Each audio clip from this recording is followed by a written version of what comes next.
Australia ने भारत के सामने जीत के लिए 152 रनों का टारगेट रखा था। इस स्कोर का पीछा करते हुए भले ही टीम इंडिया की शुरुआत अच्छी नहीं रही हो, मगर कप्तान हरमनप्रीत कौर और दीप्ति शर्मा ने शानदार साझेदारी कर भारत को मैच में बनाए रखा था। 16वें ओवर में जब दीप्ति 19 रनों के स्कोर पर आउट हुए तो टीम इंडिया ने लय खोया, जिसका असर 17वें ओवर में भी देखने को मिला।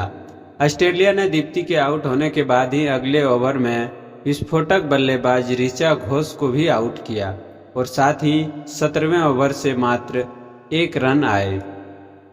17 ओवर के बाद भारत का स्कोर 5 विकेट के नुकसान पर 112 रन था। टीम इंडिया की जीत के लिए आखिरी 3 ओवर में 40 रनों की दरकार थी। इसके बाद हरमनप्रीत कौर और पूजा वस्त्रकार की जोड़ी ने 18वें ओवर से 12 तो 19वें ओवर से 14 रन बनाए, भारत को जीत के करीब लाकर खड़ा कर दिया था। उस समय भारत को जीत के लिए सेमीफाइनल का दरवाजा भी साफ साफ दिख रहा था। आखिरी ओवर में टीम इंडिया को जीत के लिए 14 रनों की दरकार थी। हरमनप्रीत कौर अर्धशतक बना चुके थे और भारत के हाथ में 5 विकेट थे। हर किसी को उम्मीद थी कि हरमन आसानी से इस मैच को जिता सकती है, मगर फैंस को उस समय बड़ा झटका लगा जब पहले ही गेंद पर हरमनप्रीत कौर ने 1 रन लेने का फैसला किया और स्ट्राइक पूजा वस्त्रकर को दे दी।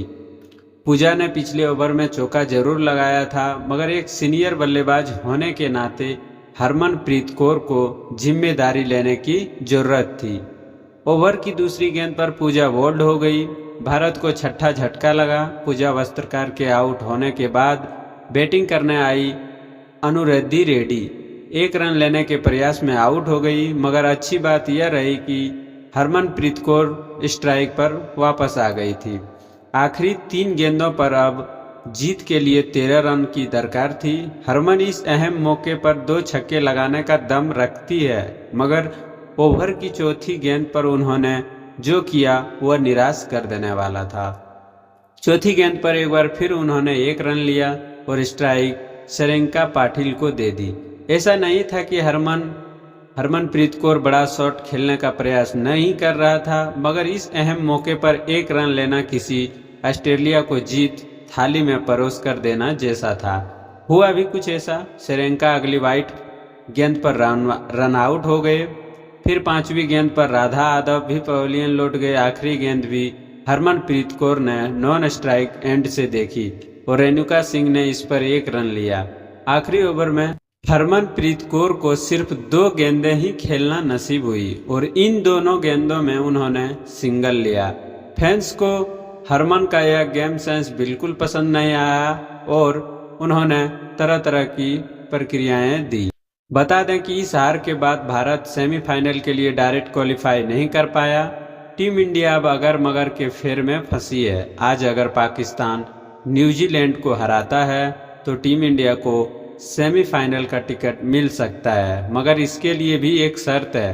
पाकिस्तान को न्यूजीलैंड को 53 या उसके कम रन से हराना होगा या फिर 9.1 ओवर से पहले टारगेट चेज नहीं करना होगा। अगर पाकिस्तान ऐसा करता है तो भारत न्यूजीलैंड एक दूसरे का मुंह ताकते रह जाएंगे और पाकिस्तान सेमीफाइनल में जगह बना लेगा। आपको क्या लगता है, कौन सेमीफाइनल में जाएगा?